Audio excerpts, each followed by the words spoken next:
जवळपास 2 तास आपण चर्चा केली। आजपासून ते शांतता रॅली दौऱ्यावर आहेत, परंतु या रॅलीमुळे कुठे अपप्रकार होईल, 2 समाजामध्ये दुष्ट होईल, ओबीसी नेत्यांचा या रॅलीला विरोध आहे, काय नेमकी चर्चा झाली? असं कुठंही वातावरण मराठवाड्यात नाहीत। जरांगे पाटलांच्या यात्रेला सर्व थरातून पाठिंबा आहे।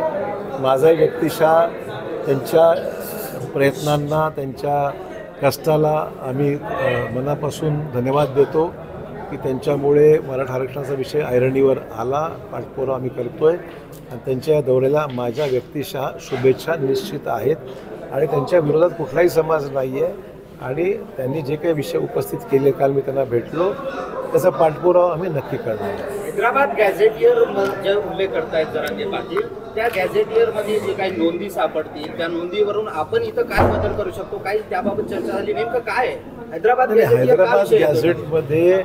कुणबी नोंदी या जिल्हानिहाय काही प्रमाणात मी काही पाहिलेलं नाही ते, परंतु त्याचा जर फायदा जी लोक त्याच्यापासून वंचित राहत आहेत की ज्यांना आरक्षणाचा लाभ मिळत नाही, हैदराबाद गॅझेटमध्ये ज्याचा उल्लेख असेल किंवा जिल्ह्याचा उल्लेख असेल त्याचा काय उपयोग ह्याच्यामध्ये होऊ शकतो का, हा एक विषय चर्चेचा विषय आहे आणि मध्यंतरी शासनाने तो रेकॉर्ड उपलब्ध केलेला आहे। तर जो काही शासनाचा निष्कर्ष निघाला असेल त्याप्रमाणे कारवाई तातडीने व्हावी त्यांची अपेक्षा आहे आणि माझी पण तीच भूमिका आहेत।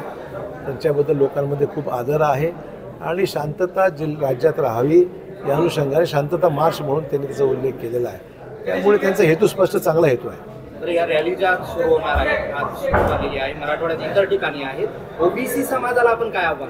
नाही, ओबीसी समाजाचं नुकसान होऊ नये ही सुद्धा आमची भूमिका तेवढीच आहे ना।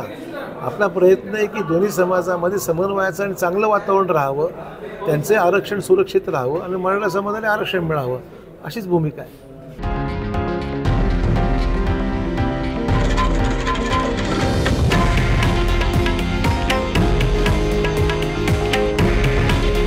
हे आहे देशातील नंबर 1 न्यूज नेटवर्क आणि आपण पाहत आहात TV9 मराठी। काळजी तुमची, हित महाराष्ट्राचं।